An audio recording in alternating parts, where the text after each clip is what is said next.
Bonsoir à toutes et tous, bienvenue pour cet amphi pour tous.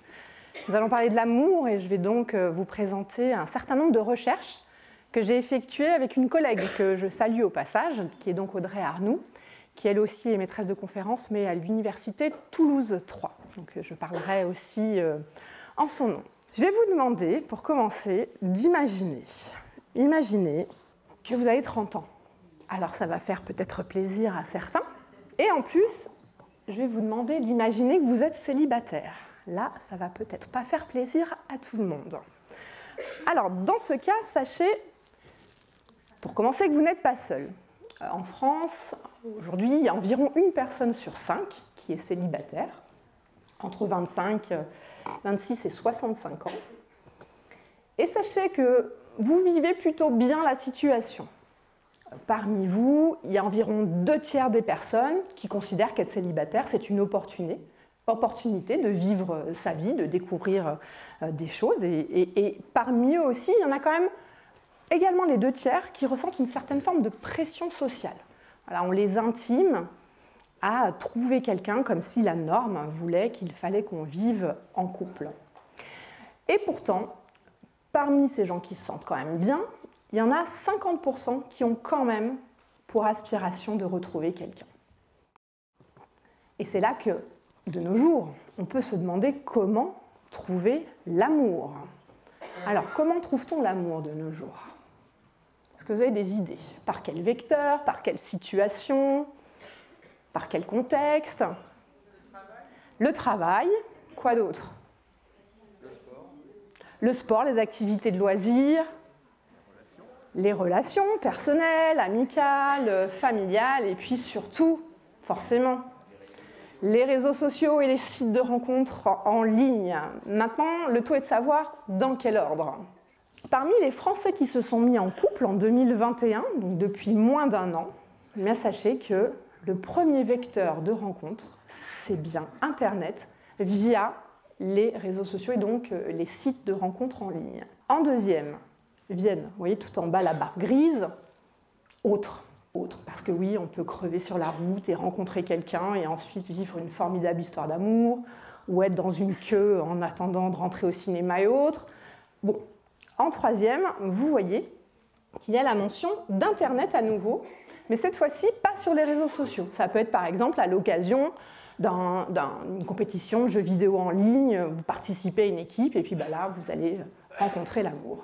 Et enfin, voilà, dans une fête, une soirée privée, entre amis, je vous laisse découvrir le reste. Donc, vous avez 30 ans, vous êtes célibataire, vous avez envie de rencontrer quelqu'un, tout vous pousse à aller sur les sites de rencontres en ligne. C'est la statistique qui le dit.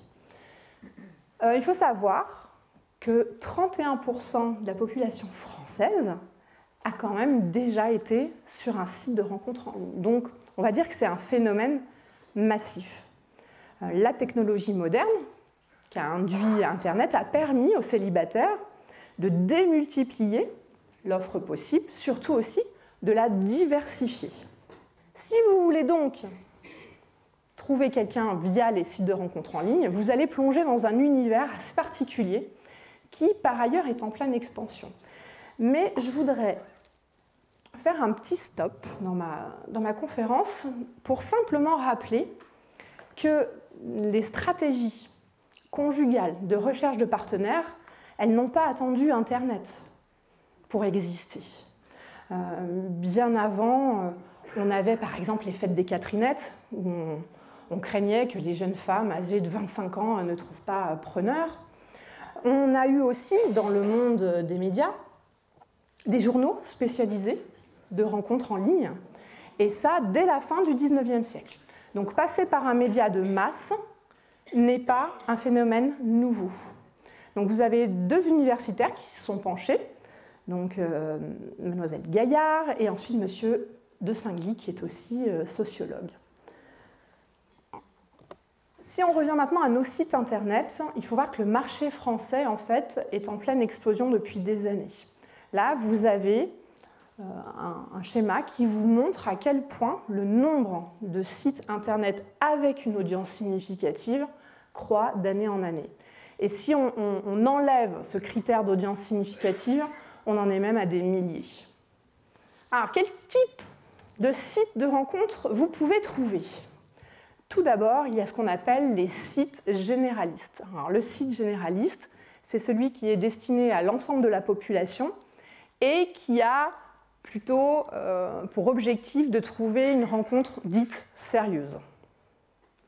Vous avez en deuxième les sites dits insolites. Alors, le site insolite, c'est plutôt un site de niche très particulier qui va être concentré sur une spécificité de type, je ne sais pas, des fans de chiens qui vont se retrouver sur un site de rencontre en particulier. Vous avez par exemple aussi des sites internet qui sont spécialisés pour les personnes handicapées, et puis d'autres qui ont des attraits un peu particuliers, par exemple les femmes d'un âge très mûr. Ça va rentrer dans cette catégorie d'insolites. Ensuite, les sites libertins, extra-conjugaux. Donc, je ne vais pas vous en faire le détail, vous imaginez bien ce qu'il peut y avoir derrière. Les sites dits confessionnels, c'est-à-dire qui vont être basés sur une religion en particulier et qui vont placer cette religion au cœur de la rencontre. Et puis ensuite, ce que l'on appelle des sites haut de gamme. Alors, le site haut de gamme se veut assez élitiste, permettant de rencontrer des gens d'une catégorie socio-professionnelle plutôt élevée, ou bien avec je sais pas, un QI particulier, une beauté somptueuse et autres. Et enfin, les seniors, donc grande catégorie montante, de plus en plus courtisée. Alors, ce qu'on appelle seniors, pour les marketeurs, c'est les plus de 50 ans. Voilà. Donc c'est pour ça qu'il faut se remettre dans l'idée que l'on a 30 ans, que l'on est célibataire. Bien, là-dessus, vous décidez de recourir à un site dit généraliste. Aujourd'hui, quels sont les sites les plus en vogue et ceux qui sont le plus utilisés? Donc, vous avez des grands noms que vous avez certainement dû voir dans des publicités ou autres. Tinder, en premier. Ensuite, vous avez le site Mythique, Badoo, Adopte un mec et le site Happn. Mais avant toute chose, si vous décidez d'aller sur ces sites de rencontres en ligne, il va vous falloir procéder à une étape obligatoire qui est la création d'un compte et donc d'un profil. Alors, cette création de profil, qu'est-ce qu'elle va induire et qu'est-ce qu'elle va poser comme enjeu de communication et comme enjeu aussi de représentation? Eh bien, il va falloir vous fabriquer une identité numérique. Il y a plusieurs définitions d'identité numérique. La première, c'est de dire qu'elle se compose de tous les éléments que les organisations ou les individus vont laisser comme traces sur le net. Mais il y a aussi l'idée que l'identité numérique va être le résultat de la transposition d'une entité dans la sphère réelle au monde numérique. Ça va donc être, vous voyez, la production d'une sorte de double. Et quand on parle de représentation, moi j'aime bien toujours revenir à l'étymologie des mots. Donc représentation, présentation, il y a comme racine le latin, qui veut dire praesentare, et praesentare, ça veut dire rendre présent. Donc quand on se présente à l'autre, c'est qu'on s'incarne face à l'autre, qu'on est dans une altérité ici, maintenant.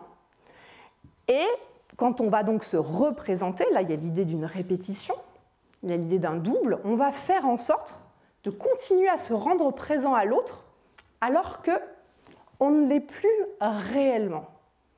Se pose donc une question. Si, me produisant dans une identité numérique, je dois me représenter et faire une sorte de double, qu'est-ce qu'il va y avoir comme décalage entre la personne que je suis et la personne à travers laquelle je vais apparaître dans mon profil? Alors, sachant que cette question-là, elle se pose depuis, j'ai presque envie de dire, des millénaires, y compris en philosophie. C'est la question aussi du double, de l'image. Et l'image, souvent, on l'accuse d'être factice, de ne pas correspondre totalement à la réalité. Et c'est aussi des problématiques qu'on rencontre quand on parle de représentation théâtrale, représentation commerciale, représentation aussi politique. Voilà, donc se poser comme question de ce transfert d'identité vers le monde du numérique. Là encore, je vais faire un deuxième stop. Parce que très souvent, on peut être tenté de critiquer les sites de rencontres en ligne en leur reprochant leur artifice, en leur reprochant voilà, leur effet vitrine, leur vacuité et autres, et puis en pointant du doigt effectivement ces comportements qui font qu'on va chercher à se mettre en valeur, à ne montrer que le positif de soi. Et c'est pour ça que là, je vous montre un livre d'Erving Goffman, c'est un sociologue américain, et il a écrit, au fond, que dans la vie de tous les jours, dès qu'un individu est en interaction avec un autre, il est un acteur en représentation. Il joue un rôle. Vous voyez, ce soir-là, j'ai endossé la casquette de grande conférencière qui a parlé de l'amour 2.0. Juste avant, j'étais sur une autre scène de théâtre qui était celle des cours avec mes étudiants. Puis après, je rentrerai chez moi le soir et j'endosserai à nouveau le costume voilà, d'un autre statut, une mère, une amie, une fille, etc., etc. Et lui, au fond, que dit Goffman? C'est que tout un chacun, on cherche au fond à paraître au mieux, en général, quand on veut des relations apaisées. Et qu'au fond, voilà, on a une espèce de façade en permanence et que nous sommes des acteurs au long cours toute la journée. Donc ça me paraissait important aussi, voilà, à chaque fois, de rappeler que derrière des usages, quels qu'ils soient, numériques, il y a d'abord en fait des usagers. Ces usagers ne sont pas autre chose que des êtres sociaux faisant partie d'une société. Et que ce qui modèle le plus, c'est davantage la structure dans laquelle on évolue qu'un outil qu'on vous met entre les mains. Alors, revenons à cette fabrication d'une identité numérique. Je voudrais citer les travaux de Dominique Cardon, qui s'est beaucoup intéressé justement à l'espace du Web 2.0 et qui s'est posé la question suivante.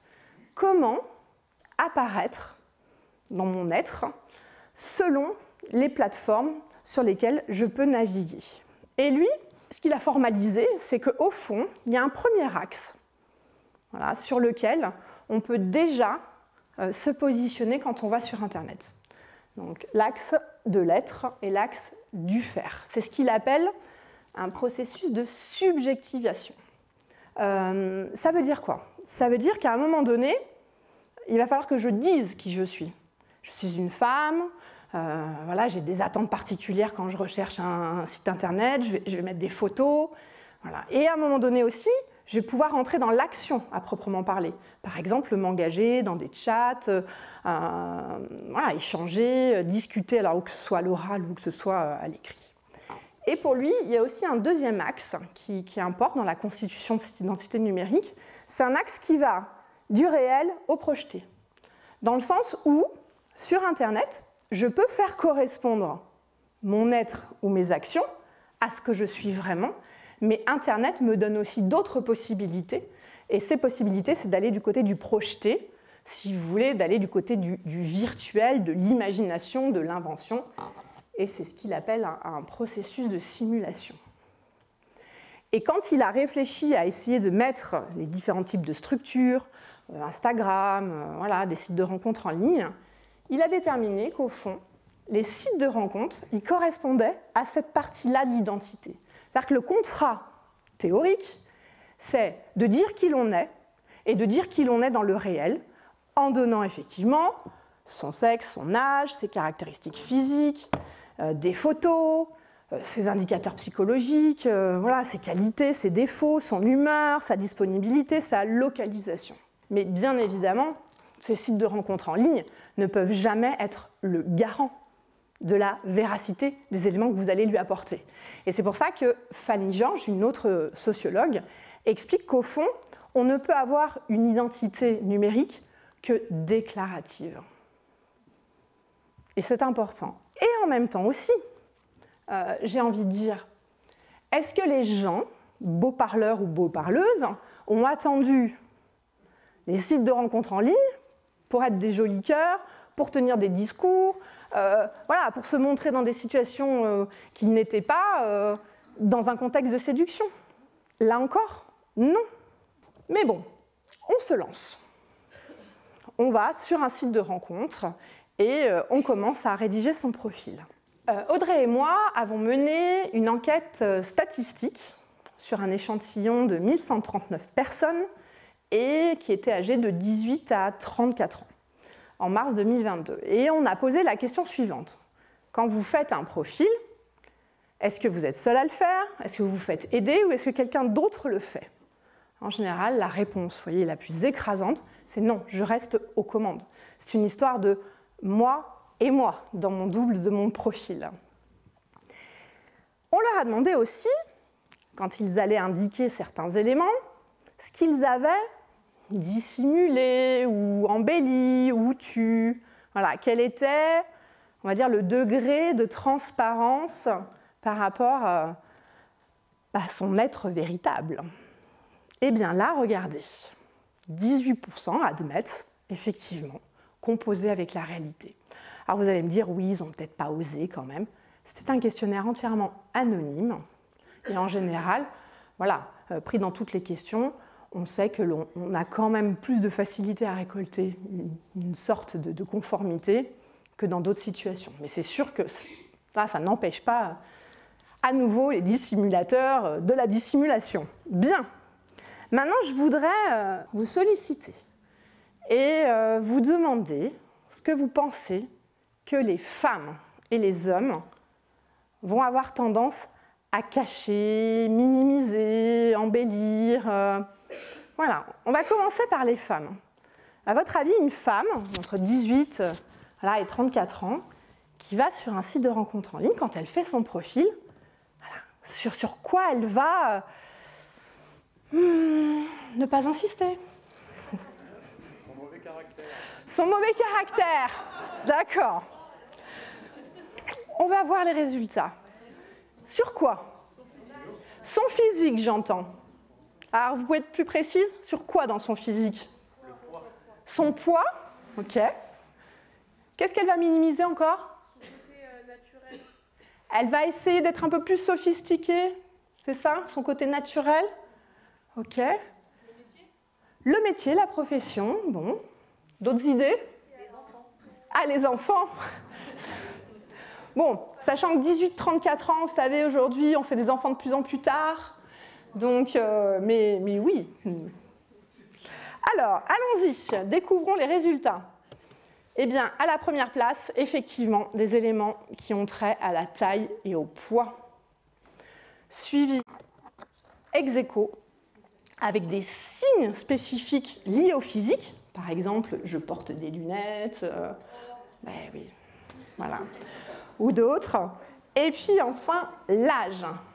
Moi, ce qui me passionne toujours, c'est de trouver dans la lecture des résultats des explications en fait plus larges qui nous ramènent à interpréter notre société. Donc, quand une femme en vient à cacher des éléments sur son physique, sur son âge, qu'est-ce que ça dit de notre société? Au fond, ça traduit bien dans cette jeune génération quand même une espèce de pression qu'on met autour du corps de la femme, alors de la minceur, voilà, d'une espèce d'idéal de beauté, et puis surtout une sorte de jeunisme. Voilà, il faut être belle, mince et jeune. Ce qu'elle a tendance aussi à dissimuler, cette demoiselle, c'est sa consommation de tabac. Pourquoi? Moi, l'hypothèse que je vois davantage, c'est que pendant longtemps, fumer était l'apanage des hommes, et était un signe de virilité affirmée. Et que quand les femmes ont voulu se positionner en égal des hommes, qu'est-ce qu'elles ont fait? Elles ont coupé leurs cheveux, elles se sont mises en pantalon, elles se sont mises à fumer. Et en même temps, là où j'étais assez surprise, parce que c'est quand même, je vous le disais, une jeune génération, voilà, il y a des espèces de restes de, finalement, pour une femme, fumer, c'est pas tellement valorisant. C'est un comportement un peu d'homme et on peut en être dévalorisé. Et pour terminer, des éléments qui ont trait à la sexualité, et là aussi derrière, avec une sorte d'injonction autour de cette sensualité à affirmer, de cette liberté que les femmes devraient avoir dans ce domaine. Toutes ne sont pas à l'aise et certaines en viennent effectivement à dissimuler ces éléments. On va passer au côté des hommes, parce que les hommes aussi dissimulent les choses. Ce n'est pas le propre de la femme. Alors, que vont dissimuler les hommes? Leur âge? Le compte en banque. Alors, trop élevé ou pas assez élevé? Trop élevé, pas assez élevé. Qu'est-ce qu'ils vont dissimuler encore, les hommes? Les enfants? Quoi d'autre? La taille et le poids. Ça, c'est intéressant parce que, oui, regardez, la taille et le poids et l'âge. Donc, au fond, vous voyez ce qu'on pourrait prendre comme des préoccupations typiquement féminines? Eh bien, c'est faux. Voilà, les hommes aussi ont cette pression autour du corps. Alors, pas aux mêmes endroits. Hein. C'est-à-dire que là, on demande aux femmes d'être minces. Au contraire, voilà, les hommes, on leur demande de déployer leurs muscles et autres. Et puis, de la même manière, voilà, l'âge aussi. Alors, comme si, là, au fond, l'amour tapait davantage aux portes de ceux qui sont jeunes. En numéro 3, la localisation, où ils habitent. Alors ça, je vous avoue que j'ai du mal, en fait, à l'interpréter. Ça nécessiterait de plus amples investigations. Cacher la localisation. Est-ce que vous avez des idées? Peur d'être harcelé, ouais, avec une espèce de mythe de la femme hystérique qui serait derrière eux. Oui, alors, je me dis aussi peut-être en rapport avec leur travail, voilà, de peut-être pas jouer la coïncidence entre cette espèce de sphère intime et sphère professionnelle. Bon. Oui, alors peut-être aussi. Plus urbain que de la campagne, c'est plus valorisé. Voilà, d'où l'importance, et je vous en parlerai après, hein, dans des approches sociologiques, en fait, de combiner les méthodes. C'est-à-dire que l'approche quantitative nous donne des éléments et l'approche qualitative nous apporte aussi des explications. En 4e, regardez, la situation professionnelle ou les études. On revient un peu avec le compte en banque, mais j'ai envie de dire que pendant longtemps, en fait, et notamment, vous savez, dans les journaux des petites annonces, les hommes avaient tendance à accentuer les éléments sur leur position sociale, et notamment expliquer ce qu'ils faisaient dans la vie en tant que profession. Et là encore, moi j'étais un peu surprise, hein, c'est que quand bien même cette génération est jeune, elle garde encore des stigmates, effectivement, de cette espèce de positionnement qui fait que, c'est vrai que sociologiquement, souvent dans les couples, monsieur a une meilleure situation que madame, et la plupart du temps, monsieur gagne plus que madame. Donc, est-ce qu'il y a encore cette intériorisation chez les hommes de, voilà, je dois paraître quelqu'un d'un rang attirant? On a mené aussi des entretiens avec des utilisateurs et des utilisatrices. Et dans ces entretiens, c'est vrai que moi, j'ai souvenir d'une personne qui m'expliquait volontairement ne pas dire quelle était sa profession, parce qu'en fait, il faisait partie du monde ouvrier et il savait d'avance qu'il serait stigmatisé en précisant cette mention-là. Donc il y a une forme, vous voyez, de violence en fait, hein, tout simplement, qu'on va anticiper et qu'on va chercher aussi à réduire et à se protéger. Ce n'est pas un long fleuve tranquille, hein, que de faire son profil et de se confronter aussi à l'autre. Et en dernier, ça va peut-être vous faire sourire, la situation amoureuse. Alors, loin de moi l'idée que les hommes sont volages, mais en tout cas, voilà, certains peut-être oublient de préciser qu'ils sont en couple. Bien, parlons maintenant de l'enjeu des photos de profil. Vaste question. Et surtout, facteur décisif pour entrer en relation. Là encore, on peut vilipender ces sites en disant que tout repose sur l'image et qu'au fond, on est dans un supermarché et que la beauté intérieure ne compte pas, etc. etc. Nouveau stop. La primauté de l'apparence physique, elle préexiste aux réseaux sociaux. Donc vous avez la citation d'un grand sociologue, Michel Bozon. L'apparence physique est primordiale dans la sélection amoureuse. Elle s'incarne dans le corps qui relève des propriétés psychologiques, intellectuelles, sociales. Bref, on ne peut pas faire l'économie de l'attraction physique de toute manière. Et ça, depuis que l'humanité existe. Mais bon, quand on pose la question, à quoi faites-vous attention pour choisir une photo de profil ? Eh bien, vous voyez bien que la première réponse, c'est à ce qu'elle m'avantage physiquement, à ce qu'elle montre mon visage. Donc ça veut dire que je n'ai pas l'intention non plus de me soustraire à cette demande sociale qui est de dire « montre-toi ». En troisième lieu, qu'elle me représente de manière authentique, en tout cas dans les déclarations. Et puis, pour bien vous montrer que de toute manière, le physique aussi est important quand soi-même on va consulter d'autres profils. Quels sont les éléments les plus importants que vous regardez dans un profil ? 94%, la photo. Donc là, c'est aussi écrasant. Et pour corroborer tout ça, je vais vous parler d'une anecdote. Donc pour recruter des personnes en entretien, Audrey et moi avons fait un profil sur Adopte un mec. Nous avons mis une photo de chacune. Nous n'avons rien rempli.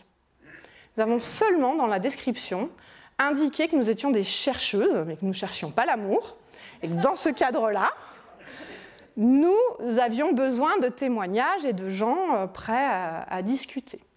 Et la particularité du site Adopte un mec, c'est que les hommes, pour pouvoir discuter avec vous, ils vous envoient ce qu'on appelle des charmes. Et que c'est à vous, en fait, femmes, d'accepter ce charme pour débloquer le canal de communication. Donc nous, dans une démarche quand même éthique, de dire on ne va pas solliciter des gens ou autres, on a attendu que des hommes nous envoient des charmes. Voilà, et on s'était dit, bah, comme ça, ils sauront à quoi s'attendre. Hein. Je veux dire, on n'a rien rempli, sauf qu'on voulait les interroger. Et donc, quand on commençait la conversation, « Bonjour, merci pour ton charme. Tu es donc d'accord pour participer à un entretien de type sociologique ?» Je peux vous dire que 9 fois sur 10, c'était « Pardon, non, je n'avais pas lu.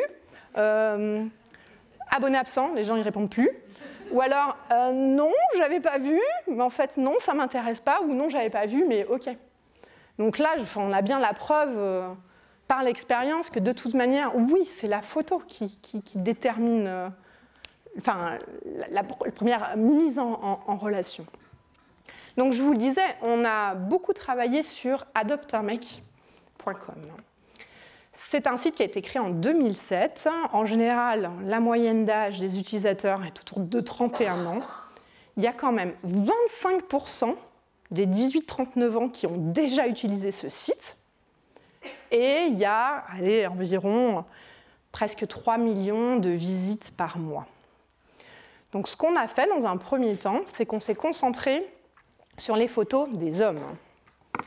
On a choisi 100 profils masculins âgés de 25 à 34 ans. En moyenne, il y avait 4 images. Donc ça veut dire qu'on a analysé avec une grille très détaillée, et on l'a fait après de manière statistique, l'ensemble des éléments caractéristiques de la photo de profil. Et là-dessus, avant de vous faire part de nos conclusions, je vais vous demander de faire des prédictions. À votre avis, quelle est la photo type masculine? Alors... Ah, c'est vous? Ah bah voilà. Vous n'avez pas mis le même t-shirt. Donc, est-ce que c'est plutôt une photo de profil, vous voyez, inspirante, qui va mettre l'accent sur les passions, les voyages, l'intérêt qu'on peut avoir? Est-ce qu'on va plutôt être dans l'étalage de formes stéréotypées de virilité? Alors, ça peut être les muscles, mais ça peut être aussi la voiture, des choses un peu comme ça qu'on attend. Est-ce que c'est aussi, plutôt numéro 3, une photo de type voilà, je m'habille sous mon meilleur jour. Est-ce que c'est plutôt des plans très rapprochés qui va mettre l'accent, voyez, sur les émotions, sur le sourire, on va voir de près la personne? Ou est-ce que ça va être une photo, on va dire, assez classique, où il n'y a pas forcément de recherche, de signification à transmettre? Donc, choisissez 1, 2, 3, 4, 5. J'aimerais juste avoir un peu une tendance. Ouais, ok, alors là, je sens une petite majorité quand même. Donc, on va dire que la salle dit plutôt la 4. allons voir. Déjà, la photo typique, elle est prise en intérieur, à 53%. Et la plupart du temps, c'est où? C'est dans le salon. Voilà. Et puis on est en position statique, vous voyez. Alors, il y a quand même des photos en extérieur. Donc là, on se dit, chouette, voilà, on va ouvrir l'environnement, l'horizon, et puis on va avoir des gens en posture un peu plus dynamique. Oui, on en a, hein. Vous voyez, la moto, le bateau, la course, etc. Mais en vrai, même quand on est en extérieur, voilà, on est très figé, on est très statique. Autre élément, le fameux selfie. Voilà, on voit toujours un petit peu le bout du bras, etc. C'est quand même voilà, 48% des photos. On n'est pas encore à la majorité, mais je pense qu'on s'en approche. Et voilà, on a appelé ça la prédominance de l'homme tronc. C'est-à-dire que... Bon, mais en même temps, c'est lié aussi à la longueur du bras. Hein. Ma foi. Mais, même quand on donne l'appareil photo à quelqu'un, donc à un tiers photographe, ben, on revoit toujours un perpétuel homme tronc. Concernant les beaux muscles, les beaux torses, eh bien non, 5% seulement. Vous voyez, avant de commencer à travailler, quand on est chercheur, il y a toute une partie où justement on fait des hypothèses, on projette des résultats plausibles. Et très sincèrement, je pensais qu'il y aurait davantage de situations comme ça, de mise en exergue d'atouts masculins typiques. Mais non, voilà, seulement 5%. Et puis des fois, vous voyez, c'est juste comme ça à l'occasion d'un petit stop sur la piscine. Et au niveau du style vestimentaire, en fait, l'énorme majorité, c'est le style complètement décontracté. Le style très habillé, voilà, c'est une fois sur 5, on va dire, et en général, on voit le recyclage des photos de mariage des copains. Voilà. Des fois même, on voit des coupures un peu sèches d'autres personnes, puis des fois, il y a une main féminine qui reste un peu sur le côté, ça nous est arrivé aussi. Et le style sportif, voilà, et là où c'est un peu interpellant, c'est que très souvent, les gens, voilà, dans leur profil, vont dire qu'ils ont des passions, de vélo, de ci, de ça. Ça ne se retrouve absolument pas dans les photos de profil. Si vous voulez, on a l'impression, ce qu'on appelle, il y a une congruence, vous voyez, une espèce de logique entre ce que je montre, ce que j'illustre et ce que je dis dans mon profil, non. Donc, maintenant, si je fais un bilan, la phototype, c'est donc un homme seul, pris de face, plutôt centré, hein, pas du tout d'excentricité dans le cadrage. Il a un plan poitrine ou taille, hein, le fameux homme tronc. On a un axe de vue horizontal, très classique aussi. Il n'y a pas de filtre. Vous savez, tous ces filtres Snapchat, etc., qui embellissent, etc. Non. C'est en couleur. L'environnement, donc, est en intérieur. Le regard est visible.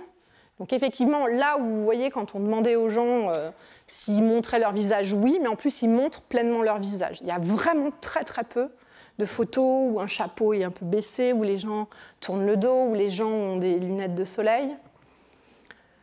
La personne fixe l'objectif. Elle a une expression neutre ou souriante. On s'attendait à une écrasante majorité de sourire. Eh bien, pas du tout. Non. Les vêtements sont décontractés et il n'y a pas d'activité apparente. Donc la phototype, c'est celle-ci. Voilà. Donc qu'est-ce qu'elle dit, la phototype? D'abord, il y a une franche exposition du corps. Oui, les gens se montrent. Il y a également une absence apparente de recherche, de mise en scène. C'est-à-dire que là où souvent on entend « Ah, on est dans le monde de l'illusion, de l'image, des logiciels de retouche voilà, ce genre de choses, en fait, on s'aperçoit que peut-être qu'au niveau des médias et des professionnels de l'image, c'est comme ça que ça se produit, mais en tout cas, dans le monde des gens normaux, non. On met en fait, vous savez, ça on l'a su en questionnant les gens, comment vous avez choisi vos photos de profil? J'ai choisi celle que j'avais dans mon téléphone, en fait. Et je n'ai pas organisé une séance de shooting photo pour créer mon profil. D'où aussi l'extrême abondance de selfies. Je n'ai pas de photo de moi sous la main, hop, je sors, je prends un selfie, merci, au revoir. Et puis, une certaine uniformité de la représentation. C'est vrai qu'au bout d'un moment, à force d'en voir, on a l'impression de voir toujours le même type de personnes. Donc, si je reviens à mon petit quiz initial, eh bien, la phototype, vous voyez bien, c'est bien la numéro 5. Et pour les dames, on est en train de le faire, madame, justement. Mais non, c'est pas encore fini. Mais voilà, on pourra faire une édition 2 des amphis pour tous et on parlera des dames. Et ce qui est très intéressant, c'est que pour les dames aussi, on peut avoir des hypothèses. Est-ce que ces dames vont recourir davantage à des filtres? Oui, ça, hein, tant qu'on ne le sait pas scientifiquement, on ne peut pas le dire. Mais voilà, on peut en faire l'hypothèse.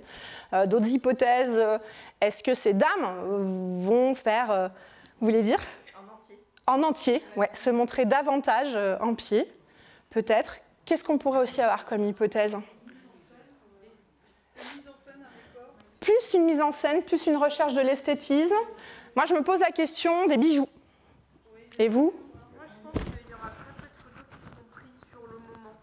Ah, vous pensez? Ouais, une réflexion un peu plus poussée sur la sélection des photos et d'aller les chercher de manière plus réflexive. Oui, donc moi je pose la question effectivement des accessoires, là j'entends les bijoux, etc., qui sont du maquillage aussi. Et on a commencé là, on a déjà toute notre grille qui est prête. On pose aussi la question du décolleté. Voilà. Donc voilà, là, ici, un peu plus bas, encore plus bas, plongeant, enfin voilà, on essaie de faire quelque chose de très précis, de millimétré. Non, c'est en cours. La coiffure, ouais, effectivement. Non, il y a tout ça. Et puis derrière, vous voyez, ça vient aussi questionner, j'en parlais tout à l'heure, hein, question des stéréotypes, de comment je me représente en tant que femme ou pas. Et peut-être qu'on sera surpris, au même titre qu'on a quand même été un peu surpris aussi pour les hommes. Je voudrais un peu complexifier la réflexion. Parce que jusqu'à présent, vous voyez, on ne s'est pas véritablement posé des questions de fond, mais plus de qu'est-ce que je vais dire de moi, pas dire, qu'est-ce que je vais mettre, qu'est-ce que je vais enlever. Et donc, moi, je voudrais vous poser la question. Est-ce que la représentation de soi, c'est une affaire de choix personnel? De ce que je dis, de ce que je ne dis pas, de la photo que je mets ou pas? Et de manière corollaire, qu'est-ce qui pourrait venir modeler la représentation de soi, indirectement ou directement? Alors oui, on peut penser tout de suite à l'inconscient, machin, etc. Mais au-delà de ça, qu'est-ce qui va faire que la représentation de moi, en dépit des choix que j'ai faits, pourra prendre telle allure, telle forme? Regardez, je vous montre deux manières différentes d'avoir un profil. Le premier, c'est chez Tinder. C'est sur smartphone. Vous arrivez sur votre smartphone et voilà ce qui apparaît. Vous avez une prédominance très nette de la photo. À côté, vous avez Adopte un mec, qui a longtemps été uniquement sur ordinateur. Et sur Adopte un mec, il y a tout là-haut, vous avez votre petit médaillon de première photo de profil. Dessous, là, les 4, c'est une photothèque, vous pouvez mettre les photos. Et après, là, tous ceux que j'ai anonymés, en fait, c'est ou les rivaux, les rivales, ou d'autres suggestions, etc. Donc, en fait, vous voyez déjà bien que dans ce que l'on remplit, ou ce qu'on pré-remplit, il y a quelque chose qui va venir un peu contraindre la présentation de soi. Et ce qui contraint, en fait, ça s'appelle le dispositif. Le dispositif, c'est la matrice préalable qui a été conçue, en fait, et qui a une architecture telle que, de toute manière, vous allez y entrer d'une certaine manière, accepter ou pas, mais vous allez quand même devoir composer avec ce dispositif. À nouveau, Dominique Cardon. Et une phrase que je trouve remarquablement bien écrite. La présentation de soi sur le web articule étroitement les instructions des interfaces d'enregistrement et les calculs que font les utilisateurs pour produire la meilleure impression d'eux-mêmes. Il le dit différemment. Aussi, l'identité numérique est-elle une coproduction où se rencontrent les stratégies des plateformes et les tactiques des utilisateurs. Je vais vous en montrer un exemple parlant. On revient sur Adopte un mec. Adopte un mec, vous voyez bien déjà, la terminologie est un petit peu provocante. le logo ne l'est pas moins non plus. Une dame met dans son chariot, balance dans son chariot un homme. Et vous voyez bien qu'il y a une sorte de détournement, de reprise des codes du e-commerce. Donc typiquement, on vous envoie des charmes, et les charmes, en fait, sont des hommes, et les hommes sont en fait des produits, tout simplement. Vous avez l'arrière-boutique, les hommes tombés du camion, vous avez des produits régionaux, et si vous vous connectez en Savoie, vous avez les produits régionaux de la Savoie, mais si vous allez ailleurs, bien vous avez d'autres produits régionaux. Dans le même thème, vous voyez, en fait, quand vous commencez la discussion avec un homme, vous le mettez carrément dans votre panier. Voilà, vous avez un petit récapitulatif aussi, et puis vous voyez, vous pouvez le noter en mettant des étoiles, et puis même la publicité tourne autour de ça. Alors vous avez des promotions, vous voyez, donc une petite liquidation sur les geeks. Là, on est bientôt à la fin de l'hiver. Il y a souvent aussi un déstockage d'hiver, voilà, des ours polaires. Les ours polaires sont en fait des hommes poilus. Voilà, c'est très second degré. Ça, on va dire que ça dépend du dispositif, vous ne pouvez pas tellement y toucher. Maintenant, effectivement, madame, vous l'avez dit, c'est qu'au moment où je vais remplir des cases, vous voyez, là, je vous les ai mis en jaune. L'alcool, vous pouvez dire déjà, c'est important visiblement pour adopter un mec, l'alcool. Vous pouvez dire si vous buvez ou pas, et puis vous avez même la petite case, je m'en souviens plus trop. Un peu humour. Vous pouvez tout à fait dire que vous jouez du bâton de pluie et du pipeau. Et puis que dans vos hobbies favoris, vous avez saut à slip, aquaponais, tutu, corde à sauter ou autre. Donc vous voyez que déjà, en fait, le dispositif en tant que tel vous propose en fait d'aller dans ce sens-là et vous invite à faire une forme d'humour. Sachant que souvent, les gens qu'on a interrogés, ça leur arrive d'avoir plusieurs sites, c'est-à-dire plusieurs profils et d'être sur différentes applications. Et forcément, quand on voit leur profil sur Adopt, c'est pas vraiment le même que sur une autre application de rencontre. Et c'est là où on voit justement la prégnance et l'intrication du dispositif. Donc, cette incitation à l'humour, ça va donner quoi ? Des petits extraits. Comme ça, livraison de produit. Donc le produit, c'est lui, livré avec 2 jours de retard, douceur, notice, petit-déj. Le monsieur peut être aussi livré en montgolfière, poney. Voilà, il peut dire qu'il a une licorne. Bref. Non. Il y a cette incitation, vous voyez, à être dans l'humour et le second degré. Mais au-delà de ça, vous voyez, le dispositif, il a quelque chose d'autre qui est intéressant, c'est qu'il porte en lui aussi une vision du monde. Et il va s'articuler là à la conception d'un modèle et d'un idéal de société. Et souvent, alors, je ne sais pas, il y en a peut-être parmi vous qui avaient des comptes, ce qui peut être judicieux, c'est d'essayer de réfléchir justement à ce que peut induire le dispositif en tant que tel et comment vous allez vous y plier ou vous allez refuser de vous y plier. Je vous donne un exemple. À gauche, vous avez le site Théotokos, qui est un site réservé pour les chrétiens. À un moment donné, on va vous poser cette question-là. Quelle est votre situation ? Et vous voyez que tout va tourner quand même autour du mariage, qui est un sacrement dans cet univers religieux. Et à côté, vous avez une autre application, Fruits, où là, on ne va pas vous demander quel est votre statut matrimonial, mais on va davantage, vous voyez, vous demander quel type de recherche vous envisagez. Alors, vous pouvez vouloir des choses très sérieuses et chercher la moitié de votre cerise, mais en posant clairement aussi la possibilité d'avoir des rencontres ultra légères et qui ne sont pas fondées sur l'amour, vous voyez bien que Fruits porte une vision de société et de construction et de fonctionnement du lien entre hommes et femmes qui est complètement différent que celui d'un autre site.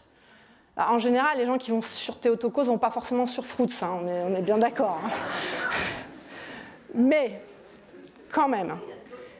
Et puis, pour vous donner un exemple sur un site qu'on connaît bien, Adopte un mec, à un moment donné, quand vous avez fini de remplir toutes les questions obligatoires, vous voyez, on vous demande des indications pour compléter votre profil. Vous voyez que les 3 premières vont concerner effectivement le physique.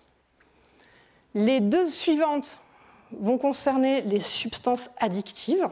Voilà, quelle vision adopte un mec de l'amour? C'est-à-dire que voilà, l'alcool, le tabac peuvent être un problème dans la constitution du lien conjugal pour adopter un mec.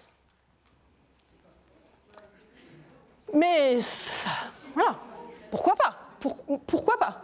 Mais je trouve qu'être conscient voilà, de ce que ça induit aussi, de ce que ça dit, signifie, c'est intéressant. Et alors, moi, j'ai été frappée personnellement, hein. Alors non pas parce que je suis une universitaire, hein, mais regardez, on vous demande quelle est l'université que vous avez fréquentée. Qu'est-ce que ça veut dire pour adopter un mec? De quoi c'est porteur? Mais c'est ça, le statut social. Je trouve ça d'une violence, personnellement. C'est-à-dire que celui voilà, qui est pâtissier, qui a fait un BEP, CAP, etc., il met quoi? Et il se sent complètement rejeté. Est-ce que c'est une manière aussi, finalement, de dire ben, tu peux venir sur Adopt, mais en attendant, c'est pas vraiment ça qu'on cherche. Hein. Sur Adopt un mec, vous avez aussi la possibilité d'indiquer votre profession. Il y a les deux, en fait. Et très souvent, en fait, les gens qui ne sont pas à l'université ne remplissent pas. D'autres mettent leur profession, puis d'autres ne le veulent pas. Enfin, il y a quelque chose qui se joue sur... je ne peux pas me réduire simplement, vous voyez, à mon statut social, ma profession, mes hobbies. La rencontre, c'est autre chose, en fait, que de cocher des cases. Et effectivement, ce qui peut être induit par tous ces sites, c'est la croyance qu'à un moment donné, celui ou celle qui va cocher toutes les cases, en fait, sera parfaitement adapté à vous, et ça se joue pas comme ça, la rencontre. Vous voyez que derrière les sites de rencontre en ligne, il y a comme une espèce de rationalisation de ce que pourrait être la rencontre. Et la rencontre, c'est tout sauf de la rationalisation, quelque part. Et c'est vrai qu'il y a beaucoup de déçus sur ces sites internet.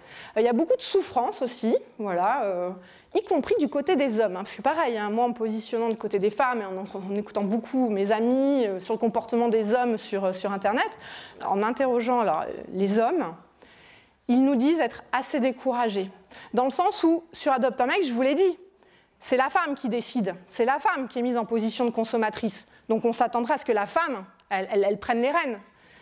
Donc déjà, c'est à l'homme de faire le premier pas en envoyant un charme, mais tous nous racontent que la plupart du temps, la femme accepte, et qu'est-ce qu'elle fait derrière? Elle attend. Elle attend que le chevalier vienne, voilà, elle attend que voilà, l'homme lance la conversation, relance la conversation, réinvite, et en fait, ces hommes nous disent qu'ils sont un peu fatigués, quoi. C'est-à-dire qu'ils s'attendraient à davantage d'initiatives, et effectivement, voilà, perdurent des structures autour de ça. Je peux vous dire qu'il y a aussi beaucoup d'interrogations, beaucoup de difficultés pour un homme à être aussi sur ces sites de rencontres. Et on nous dit qu'il faut être sacrément bien dans sa peau pour aller sur ces sites de rencontres, en fait. Et puis surtout après, alors là aussi, hein, où des gens disent « ah, c'est du virtuel, etc. » Enfin, tous les utilisateurs ont quand même conscience qu'à un moment donné, le profil ne suffira pas quand il va falloir rencontrer l'autre, nécessairement. Et que de toute manière, c'est un préalable, mais que derrière, quand il va falloir boire un verre, etc., vous serez pleinement qui vous êtes, et qu'au fond, vous allez presque recommencer tout à zéro aussi, en essayant de vous montrer sous votre meilleur jour, en essayant... et tout ça, et tout ça. Donc pour conclure, la construction conjugale est surtout le fruit de la rencontre en face à face, car la rencontre en ligne, à proprement dit, est marquée par le stigma, la marchandisation des corps, qui ne sont pas propices au sentiment d'intimité favorable au développement du lien conjugal. Ça me permet de vous conseiller cette lecture d'Eva Illouz, qui s'appelle « La fin de l'amour ». Le titre n'est pas très réjouissant, mais c'est intéressant parce qu'il permet en fait de comprendre justement comment la structure sociale peut avoir des effets en fait sur les relations personnelles. Et elle, ce qu'elle dit, c'est que dans nos sociétés occidentales, voilà, on est dans un système capitaliste, et au fond, elle dit, la politique, l'économie sont capitalistes, et pourquoi ne le seraient pas les relations amoureuses? Et il y a cette espèce de transfert qui fait que, oui, si on est capitaliste en amour, on vise quoi? On vise la consommation, la culture du choix, l'obsolescence, et puis si c'est pas un, c'est un autre, etc. Et de toute façon, on le voit bien aussi, regardez sur Adopte un mec. C'est-à-dire que quand vous cherchez des profils, vous déroulez comme ça votre petit ascenseur et vous en avez des centaines, et c'est pareil. Donc ça veut dire qu'à un moment donné, et nous, la conclusion à laquelle on arrive, fort de tous ces travaux, c'est de dire aux gens, si vous voulez aller sur les sites de rencontres, prenez-le comme une expérience initiatique de découverte de vous-même, avant tout, que de découverte de l'autre. Découverte de qui vous êtes. Ça vous permet par exemple de vous questionner sur vos hobbies, sur votre idéal, sur ce que vous attendez, ce que vous voulez. Faites-en finalement une expérience entre guillemets de développement personnel, ça le vend en poupe en ce moment, plutôt qu'un absolu outil de rencontre vers l'autre. Et en même temps, ce n'est pas aussi inintéressant de passer par ces expériences pour se sentir finalement ou mieux dans son célibat. En discutant avec un utilisateur, à la fin, il m'a dit finalement, en discutant avec vous, je me rends compte que je vais arrêter. Voilà, tout simplement. Ah ok, bon. Et puis d'autres qui disent non, je vais continuer, mais en même temps, maintenant, je me sens plus fort aussi de l'apprentissage des règles de fonctionnement sur les sites. Parce que quand vous arrivez et que vous débarquez, il y a un petit côté découverte de l'étranger. Enfin, vous voyez, c'est presque d'être persane. On arrive, qui sait comment ça fonctionne. Voilà, une fille nous racontait qu'elle était très surprise que les hommes la tutoient directement. Voilà, c'est ce qui se fait. Donc il y a des codes sociaux à acquérir sur les sites de rencontres en ligne qui ne sont pas les mêmes forcément d'un site aussi à l'autre. Bien, on peut continuer en discutant. Je vous remercie de m'avoir écouté et puis à votre disposition pour échanger.